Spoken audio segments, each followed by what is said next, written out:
ഇട്ട്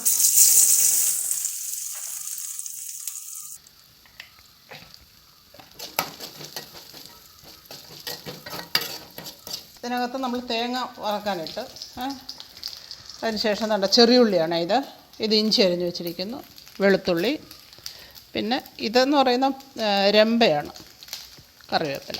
ഓക്കെ, നമുക്കിതാ ഈ ഉള്ളിയും കൂടെ ഇതിനകത്ത് കൊടുക്കണം. നമ്മുടെ ഉള്ളി, ഇഞ്ചി,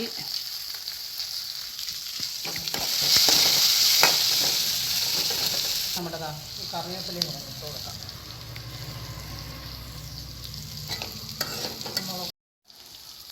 പിന്നെ മല്ലിപ്പൊടിയാണ്, മല്ലിപ്പൊടി, മുളക് പൊടി മതി, ഒരുപാട് മുളക് എരി വേണ്ട, മസാലപ്പൊടി, മഞ്ഞൾപ്പൊടി, ഉപ്പ്. കണ്ടോ, ഇതേവണ്ണം ഇളക്കണം. കടല നമുക്കിടാം.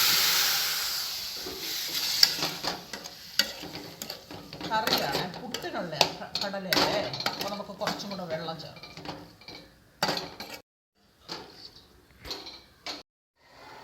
കണ്ടോ, രമ്പയുടെ ഇലയും കൂടെ ഇത് ആകാറാകുമ്പോൾ ആ രമ്പയുടെ ഇലയും കൂടെ അങ്ങ് ഇട്ട് കൊടുക്കണം. നല്ല ടേസ്റ്റാണ്. ഇനി ഒരു സ്വല്പം പറ്റട്ടത്, നല്ല ഭംഗിയില്ലേ ആ തേങ്ങാക്കൊത്തൊക്കെ അതേവണ്ണം കിടക്കുന്ന കാണാനായിട്ട്.